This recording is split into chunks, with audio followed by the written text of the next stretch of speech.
Folks, and welcome to the 30-minute Hatha class tonight.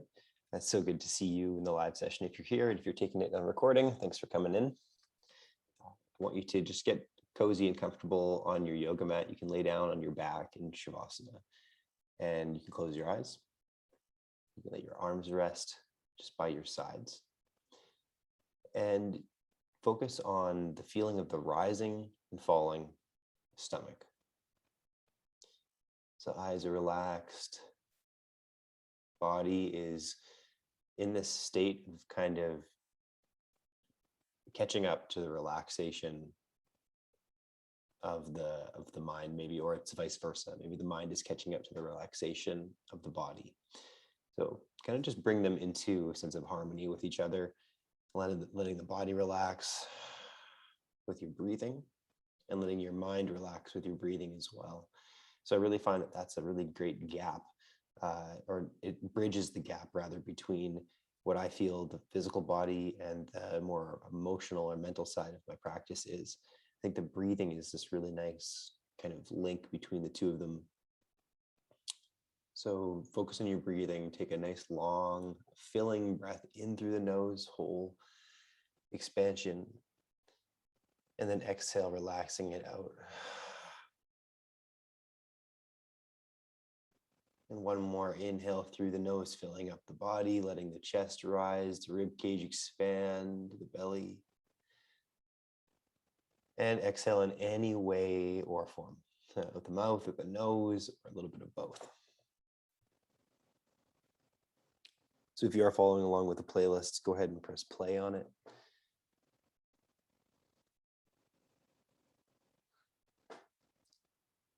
And we'll move over to the yoga mat. So I'm going to have you stand up onto your feet and I'll join you.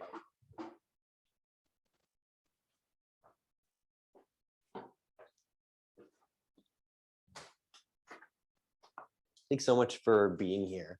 That's the name of this playlist, is Being Here.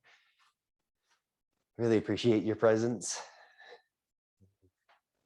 I hope that just kind of knowing that you're here with other people in some form allows you to become more present for your breathing, become more present for the experience that you're showing up for right now. I know that sometimes when you're completely alone, it can be tough to stay focused. I know for some people maybe it's the completely opposite. They can stay focused when they're alone.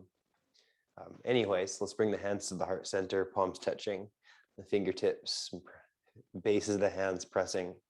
Let's lift the heart nice and tall, root down through our feet and reach up through both the arms. Inhale, look up. And then we're going to side bend up and over to the right hand side. And the gaze can just come to neutral. You're not looking so high anymore. Inhale, rise back up to center. Exhale to the left hand side, opening up and expanding up on the right hand side of the torso. Come back up and over to the right. Just with each breath, a little bit of movement.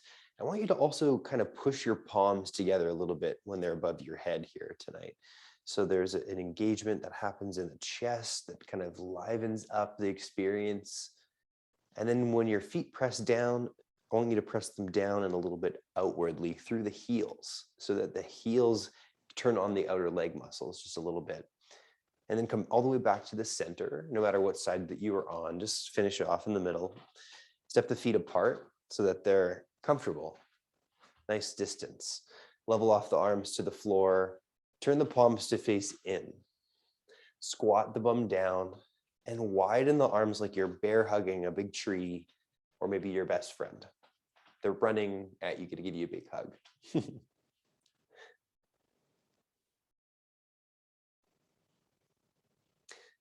I don't know if you ever had one of those like run, jump and hug like in the movies. It's happened to me a few times. There's one time in my life that I can particularly remember it. When I met a friend at the airport who I hadn't seen in a number of years. And she just ran up to me and like jumped at me. Like she kind of hurt a little bit. But a joyous expression nonetheless. Let's take one more breath in. Exhale, squat down a little bit more. Nice job. Rise up from that shape. Relax the arms. Step your feet together. Reach the arms up. Breathe in. Swing your right arm underneath your left arm and give yourself a bear hug, or go ahead and wrap up the palms and arms together so that you can squeeze to center. Now bend at the knees and squat, and lift your right leg over your left leg and squeeze your legs together. We're going to have a chance to come back into this pose in just a moment with squeezing to center for now, and then we'll find a little bit of expression through our moving body linked with our breathing intention. So squeezing legs, squeezing arms. And let's try expanding back up with an inhale. So the arms reach up, the leg floats up, inhale. And then back into the same exact pose. So right side eagle, right leg over left leg. Right arm under left arm, squeeze the legs and arms together. Just take one more inhale. And exhale, right foot down. Reach the arms up, breathe in, look up. Exhale, swing your left arm under your right arm, look forwards. Wrap up the palms if you can. If you can't, don't worry about that. Just grab the shoulders instead. This isn't about making shapes, it's about making a sensation. That would be one more thing that I would tell somebody who is really new to yoga, Carla. If they were coming to the class, I would say, like, this isn't about creating a shape. It's about creating a sensation in your body. So the sensation we're looking for in eagle on the left is expanding the upper body in the back. Left leg over right leg. Sorry, I left you hanging there. It's okay, you probably found your way there. On the left side of eagle. But we're opening up right here in the mid-back, between the shoulders, as we kind of squeeze and press the arms forwards. We're also going to be feeling some openness in the hip area, right? So as we cross the legs at center, obviously we're closing that area off, right? We're bringing it more contracted to bring it closed together.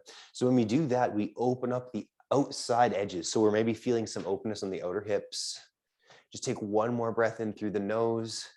Keep squeezing left and right leg together. Inhale, expand up to the ceiling, lift the left leg, lift the arms. Don't worry, I didn't forget. Let's go back into the left side again. So exhale, left leg over the right leg. Left arm under the right arm. Give yourself a hug. Big running from the airport squeeze. Take a breath in the nose. Take a breath out the nose, plant the foot. Reach the arms up, breathe in. Hands together in front of your heart center, breathe it out. All right, we're going to combine a twist and a lunge. All right, so come to the top of the yoga mat with the hands at the heart center, step the right leg back.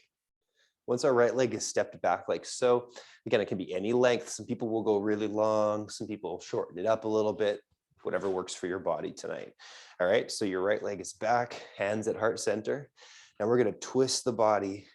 Right side twist down, left side twist up, and then don't expect the elbow to go to the knee because that's a little far away, isn't it? So let's take the palm to the knee, right palm to the knee, and the left palm to the hip. And just take a few breaths as we twist and lunge, stabilizing by pressing the back heel back. And a little bit more complicated feeling some people can maybe explore here today is pressing the left thigh to the left side into the palm that's gripping against it. And this really helps people connect with the psoas muscle. So we're pressing the the left thigh a little bit outwardly into the right palm that's just around it. Let's come back to the center. And hands to the hips, bend the back knee, step forwards. Let's do the same things on the opposite side. All right, so we're going to step the left leg back behind us. Once the left leg steps any distance back, bring the hands to the heart center, help engage the core, push the palms, squeeze the abdomen. Take a breath in. Exhale, rotate the spine, and then put the left palm on the thigh, the right palm on the hip, and feel that spinal rotation and twist. Noticing your breathing.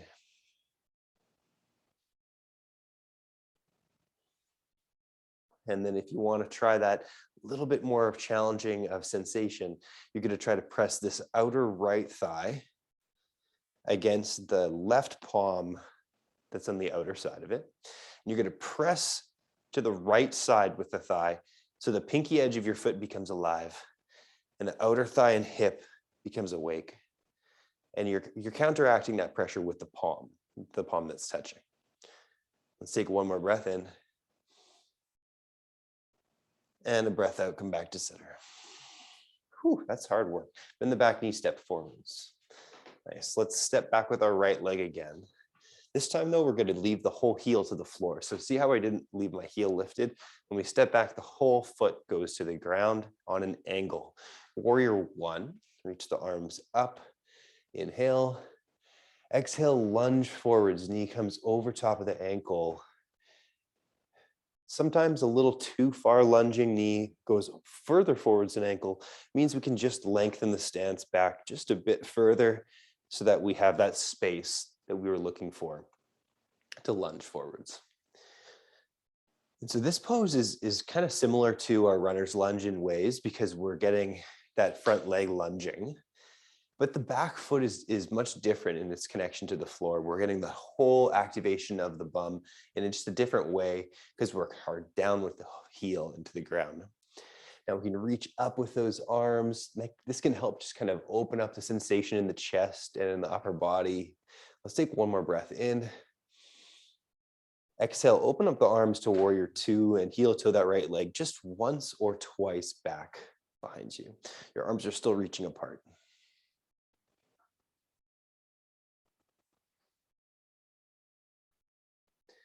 So warrior two can almost be a little bit of a twisting posture for some people if they want it to be, because when we're lunging forwards, our hip is going to be in line with the knee. That's just the way it is.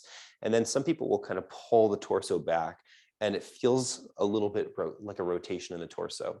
Now that's not mandatory, and it's definitely not kind of a part of warrior two that I personally teach about, because sometimes it can be a little too intense for people in the front knee after a while. So we just want to be aware of that. But what I usually like more is, instead of pulling back all the way, just finding balance, right? Somewhere in the middle. So we're going to come into warrior three next. So we did warrior one, warrior two, and the next is warrior three. So we're going to put our hands to our hips. We're going to straighten our front leg, heel toe the back leg in, maybe 4 or 5, 6 times or something. And then we're going to spring forwards into warrior three, which is toppling tree. So the right leg is back, left leg is posting down, kick back and up through the heel. And yeah, toppling tree, warrior three, same. Notice the abdomen involved with keeping the trunk lengthened. If you weren't involving the core, you'd probably just collapse the spine. So we're staying involved in the trunk, extending up through the heart, crown of the head. And then the leg is doing something similar, right? The leg is engaging in a way to keep it extending, keep it long for 3, 2, and 1. Come on back to standing on both your feet. All right, once you're on both the feet, right foot is now at the top of the mat. Let's take a step on back with that left leg. Plant the foot down behind you. And just a step back that's comfortable. You know, how do you want to do that? You know, you could overthink it, or you could just kind of step. And if you just step, usually the foot goes somewhere. To bring the whole heel to the ground, the leg will just go into its position. And reach up with the arms, lunge forwards, knee over ankle. I think sometimes people will overthink it just a little bit. And I'm definitely a culprit of doing that, because I want to understand, I want to kind of feel and know what's happening in the posture. But there's moments where we should trust the natural rhythm of the body. And that's the learning opportunity. The learning opportunity doesn't need to be necessarily so much what's happening, but it could be how is it happening, you know? And how my leg steps back, when I step back into the pose is just like that. I don't need to over explain it. And it's going to be a little bit different for you, right? And, Nellie's going to do it different. Carla's going to do it different. Everybody's going to do this just a little bit different, right? Kathy's going to have maybe a hip turn back or hip turn forwards, right? Let's try warrior two. We're going to open it up, open up the arms, still lunging that right knee forwards over the ankle.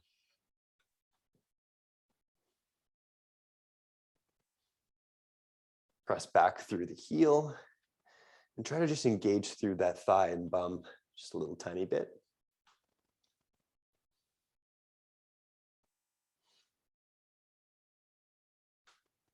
Stretching through the fingertips, forwards and back. Triceps a little active. Take one more breath in. And out, hands to hips. Straighten the front leg, heel toe the back leg in, maybe 4 or 5 times. And then we're going to turn more forward, spring forwards onto that right leg for warrior three. So left leg lifts up, arms swing back. This is also called toppling tree. And just lift up through that back leg and try to straighten it, lengthen through the spine. Again, this isn't necessarily a back bend, so we're not like keeping the torso, like we don't need to be like expanding the heart super far open. We can just keep a neutral spine. The reason that I say lift your heart is because sometimes people will do it like with a collapsed spine and they need to hear lift the heart. Some other folks are already like way too high. They're lifting super high. They're already like, whoa, when they could just be a little bit more relaxed in the torso. Like one more breath in and then come back up to standing, both feet on the floor. Once both feet are on the ground, let's do a standing forward fold. You can do it wide leg or just a standing narrow leg forward. So you choose to go wide if you want to, or if the feet are just like this neutral. I'm going to pick this one. It's usually more comfortable for me. I'm going to just hinge forwards at the hips. Either posture, same idea. Hinge at the hips, fingertips down to the floor. Take a few breaths in and out through the nose in this forward fold. Notice the sensations traveling up the back of the legs, back of the spine, the general back body area as a whole.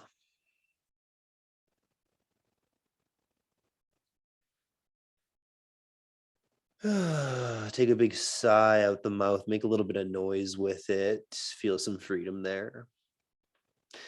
And then bring the hands back to the thighs and rise back up to standing. And just kind of shake it out in any way that you need to, jiggle, wiggle, whatever it needs to be. And then we're going to lay down on our stomachs next. So join me right down on the belly. We got about 12 minutes or so left in our class. We started just a little bit late, I think. So I'm going to just lay down right on the stomach next, folks. And once the palms are underneath the shoulders, we're going to bring the legs together and zip up the big toes. So they're kind of like touching the big toes, if that's possible. If that throws things off for you, don't worry about it. Just let the feet come apart if it feels funky to touch the toes. And now we're going to press down with not just the big toes, but try to press down with the pinky toes as well. And this can mean sometimes rolling the feet a little outwardly into the ground. And again, big toes touching or not. And then lift up through the heart and kind of drag yourself forwards with the palms in your mind. So you're not actually going to be able to do that very much. It's going to be more a feeling. So you're kind of pulling and lengthening using traction to kind of feel the spine come forwards and grow longer is kind of the feeling that you will have anyways. You could also have the forearms on the ground and lift up to cobra here. Instead of baby cobra, you just put the forearms right down on the floor. This is actually feeling like what my body's calling for today. So that's where I'm going to go. It wasn't my intention, but it's definitely where I'm feeling I want to go to. So we're lifting up through the heart. This would be more like Sphinx. And then if you want to do cobra, you can keep the hips on the floor for it. And you can lift the spine up and stay lifted through the spine and torso, but keep the hips down, different than upward facing dog.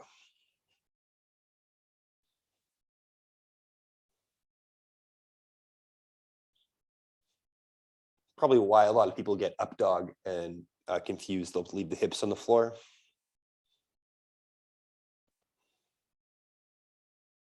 Take one more breath in. And exhale slowly, let yourself back down to the floor. Do a hand and knee press up to tabletop position. Let's move through a few rounds of cat-cow. This is helping move our body with breathing. So we're going to inhale, look forwards, and at the same time, let the bum kind of point back behind you. Sure, I just had to yawn there. And then exhale. You're going to round the spine, push the palms down, and then kind of tuck the tailbone in, kind of like a scared dog or something like that. Inhale, open up the heart.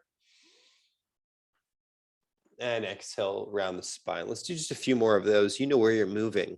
I just want you to move through those cat-cows, opening the heart, rounding the spine, opening the heart, rounding the spine, finding that change and dynamic of movement. And then we're going to do something different that's more like snake-like, side to side through the spine. All right, so come back to a neutral feeling in the spine. And we're going to let the hips go to the right-hand side. And then the hips go to the left-hand side, just going side to side with the hips. And then we're going to try to involve the torso with the sensation. So now we kind of bring, instead of just the hips going side to side, like we start with the hips right, hips left, but then we're going to bring the torso in. So the shoulders move, and it's kind of like you're drawing these S-like shapes in the spine instead of cat-cow, something a little bit different. Just feeling the spine move for 3, 2, and 1. Coming back to a neutral feeling in the spine on hands and knees. Let's bring the knees up to the top of the yoga mat and touch our big toes together. Once we're there, we're going to lean back onto the hands or the elbows or all the way back onto your spine. You make the choice. What we're really trying to do here is stretch the quads and the front of the shins. So I'm actually going to stay right here. It's feeling really nice. For now, you can kind of stay where it feels good. And then when that goodness moves away, you can either just accept that that moved on and wait for the pose to end. Or you could pursue it a little further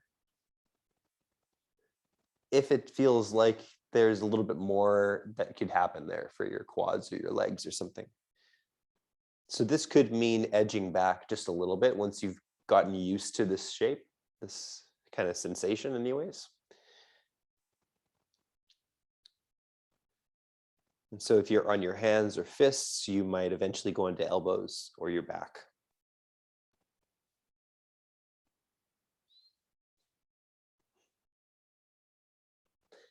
And I personally feel like from palms to elbows is a huge reach. Like, what a massive difference. Check it out. If I'm up here in my hands, if I want to go down to my elbows, it's like a massive change in spinal angle.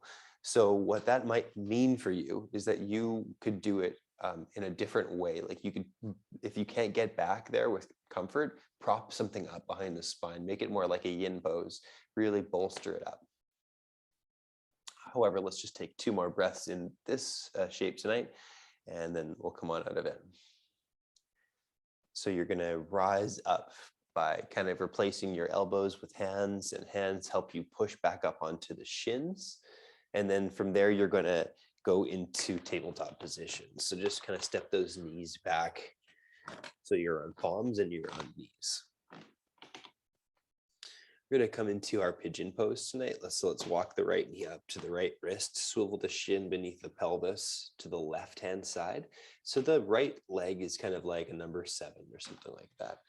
And then we're going to let the left leg back and then let ourselves down onto the elbows or stay up in the palms if that's your preference. But I'm going to go down to the elbows today.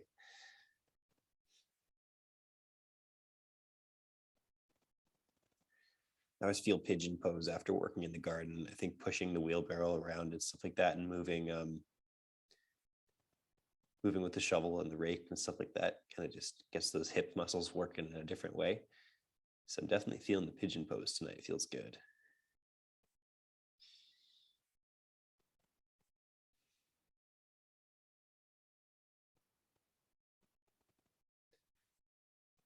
Link what the body is feeling with what the breathing is doing,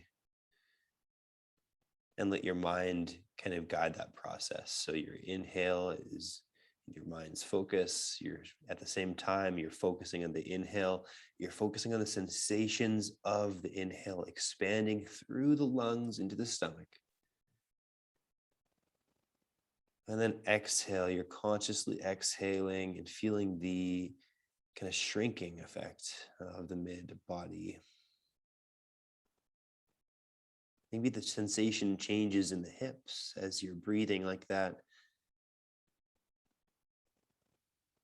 And let's come back up from our elbows onto the palms eventually. So if that's right now, that's awesome. If you need just a moment more, that's cool too. I'll trust that you get into the opposite side when you are ready for it anyways. I'm going to guide you into that though. We're going to come back to tabletop position. Swing that right leg back to meet the left. So the knees are both at the back in tabletop. Let's walk the left knee up to the left hand. And then we're going to swivel that left shin angled underneath the right hip and let the right leg come back behind you. From there, you can come down to your elbows. And you can let the upper body relax down, let the head kind of hang down between the shoulders a little bit. If you have your hands down there, you can stack your hands and rest your forehead on top of them if that works for you, or maybe put a bolster or pillow underneath the forehead if that feels a little bit more comfortable, or just nothing at all.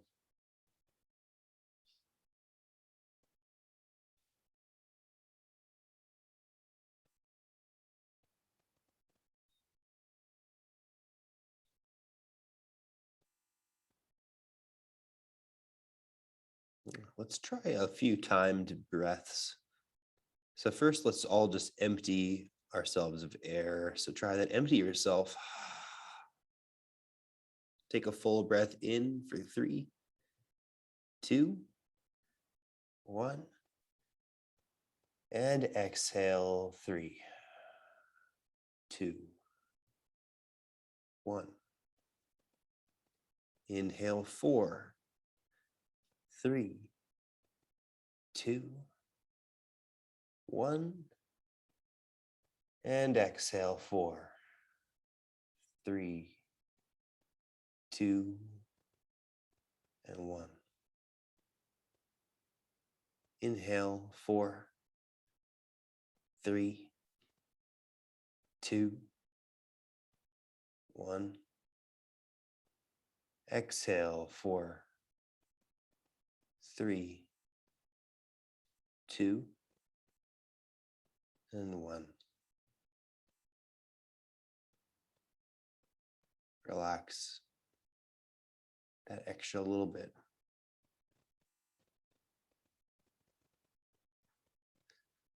Let's come back up onto our fists or palms. And then from there to tabletop position, hands and knees. Let's turn our legs to the side and lay down on our backs for a little bit of Shavasana together.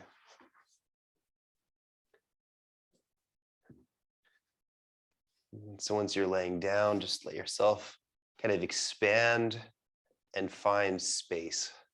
Legs, arms, or rest with your hands on your own body, touching the stomach, touching the hips.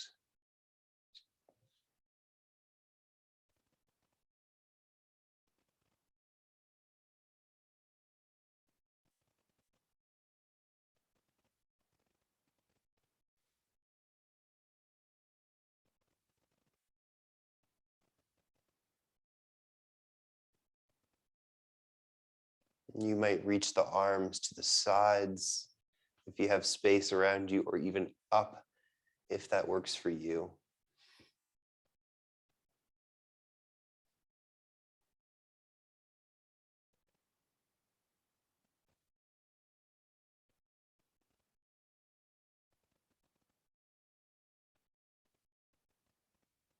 Let's bring our counting breath back just for 2 more cycles of in and out. So let's first empty our body of air. Take an inhale for 5, 4, 3, 2, 1. And exhale, 5, 4, 3, 2, 1. Inhale, 5, 4, 3, 2, 1. And exhale, 5, 4, 3, 2, 1. Natural breath. Try to relax the abdomen and the diaphragm muscles that are working in the stomach. Maybe take a sigh out through the mouth there. Thank you so much for joining tonight's practice. It was so nice to have you here, joining for 30 minutes of Hatha. I feel really good in my body. That felt nice. Thanks for joining me for that. Really appreciate you being here. Namaste. I'll see you soon. Hope for you to be free for coming to a class maybe tomorrow or on Sunday. Take care. Namaste.